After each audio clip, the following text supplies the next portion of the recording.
Pourquoi voyons-nous tant de personnes, dont la nature est des plus artistiques, poétiques et psychiques, avoir été et être moralement si faibles, dégénérées, passionnées, jalouses et vaniteuses?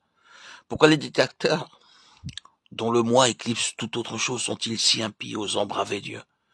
Pourquoi est-il tant de grands intellectuels qui sont si orgueilleux, arrogants et souvent infidèles? Tout cela, c'est l'âme. La réponse est claire. Ils ne connaissent pas cette union de l'esprit avec Dieu qui établit l'équilibre et le jugement saint, et par conséquent leur propre âme ont le dernier mot en toute chose. Ce n'est pas qu'ils rejettent en tout point le Dieu de l'univers, car ils s'en réfèrent parfois à lui, mais il n'y a pas de rapport entre lui et eux. Il n'a pour eux aucun but moral et pratique.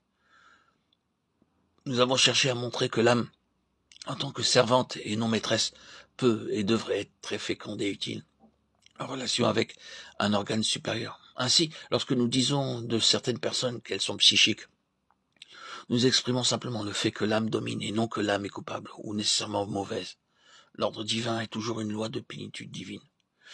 Une distinction a été faite par un certain auteur entre l'homme naturel et le vieil homme. Il est dit là que le vieil homme est totalement dépravé, sans un seul trait qui soit de Dieu, mais que l'homme naturel porte des traces de ce qui est de Dieu, c'est-à-dire une affection naturelle, de l'amabilité, et souvent une grande mesure de vérité et de droiture dans ses rapports avec ses semblables. Cette distinction ou cette division à l'égard de l'homme est la base d'une polémique entre les humanistes et ceux qui affirment la dépravation totale. Ce que nous avons souligné dans ce que nous vous disons, c'est que, tandis que l'âme n'est pas nécessairement mauvaise en tant que partie de l'être humain, il y a en elle deux choses qui la placent complètement en dehors du domaine humaniste, du propre salut ou du mérite personnel devant Dieu. Elle est sous l'emprise de la vanité, car la création a été assujettie à la vanité. Non pas volontairement, mais à cause de celui qui l'y a assujetti, Romains 8:20, et du grand ne peut pas, de 1 Corinthiens 2:14. L'homme naturel n'accueille point les choses qui sont de l'Esprit de Dieu, car elles ne sont pour lui une folie, et il ne peut pas les comprendre, car c'est spirituellement qu'on en juge. L'âme est la sphère dans l'homme, qui, par sa complicité avec elle, est devenu l'allié des puissances mauvaises, et ce n'est que lorsque l'esprit de l'homme est vivifié et renouvelé qu'il reconnaît réellement combien terrible est cette alliance.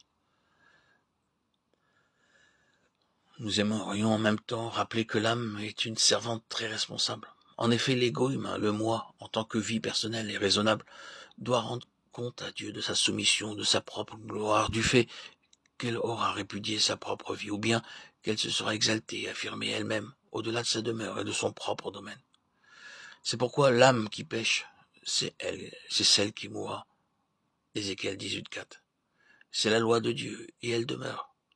Alors même que l'esprit n'est pas renouvelé par la nouvelle naissance, il y a une responsabilité à l'égard de la parole de Dieu.